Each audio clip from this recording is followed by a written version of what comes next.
Yang terhormat Bapak-Bapak, Ibu-Ibu, salam Pancasila. Bapak-bapak, ibu-ibu yang melihat video saya ini, tolong jangan lupa subscribe, like, dan di-share. Sifatnya gratis. Pada hari Jumat tanggal 11 Februari tahun 2022 ini, saya akan mengomentari Pak Lizon tidak bersuara ketika Prabowo Subianto dihina Edi Mulyadi sebagai macan mengeong. Dalam Partai Gerindra yang dipimpin Prabowo Subianto selaku atasan Pak Lizon.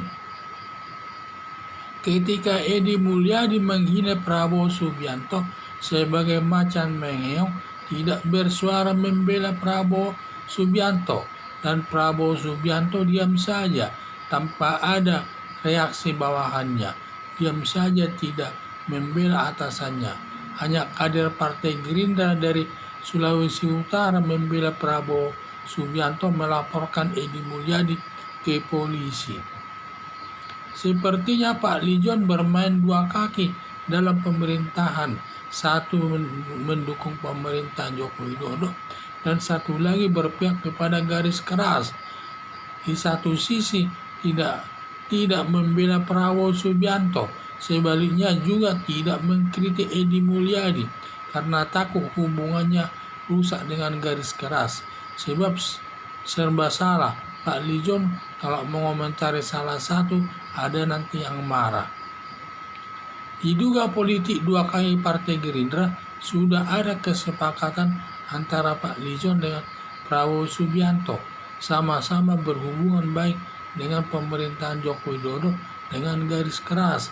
Antara lain termasuk kepada Hizbut Tahrir Indonesia, Forum Pembela Islam, Persatuan Alumni 212.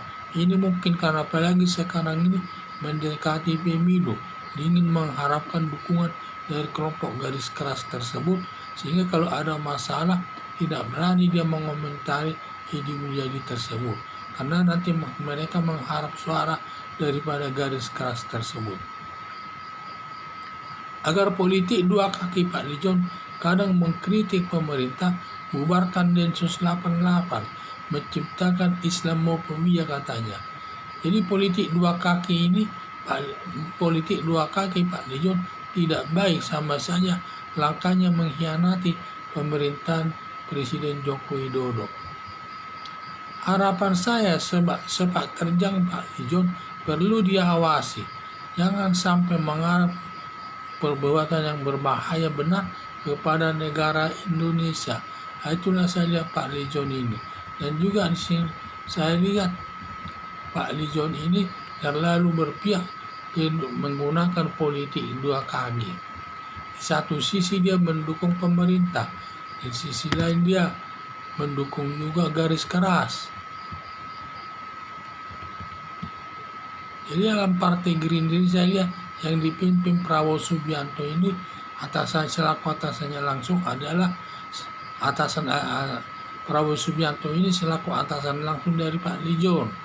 Ketika Edi Mulyadi menghina Prabowo Subianto sebagai macam mengeong, tidak bersuara membela Prabowo Subianto, dan Prabowo Subianto diam saja tanpa ada reaksi bawahannya, diam saja tidak membela atasannya. Hanya kader Partai Gerindra dari Sulawesi Utara membela Prabowo Subianto melaporkan Edi Mulyadi ke polisi.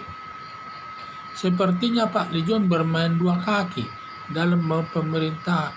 Dia mendukung pemerintah dan juga satu lagi berpihak kepada garis keras. Di satu sisi tidak membela Prabowo Subianto, sebaliknya juga tidak mengkritik Edi Mulyadi karena takut hubungannya nanti rusak dengan garis keras sama pemerintah. Sebab serba salah. Pak Lizon kalau mengomentari salah satu, ada yang marah. Diduga politik dua kaki Partai Gerindra ini sudah ada kesepakatan antara Pak Lizon dengan Prabowo Subianto. Sama-sama berhubungan baik dengan pemerintahan Joko Widodo dengan garis keras, antara lain dengan Hizbut Tahrir Indonesia, Forum Pembela Islam, Persatuan Alumni 212.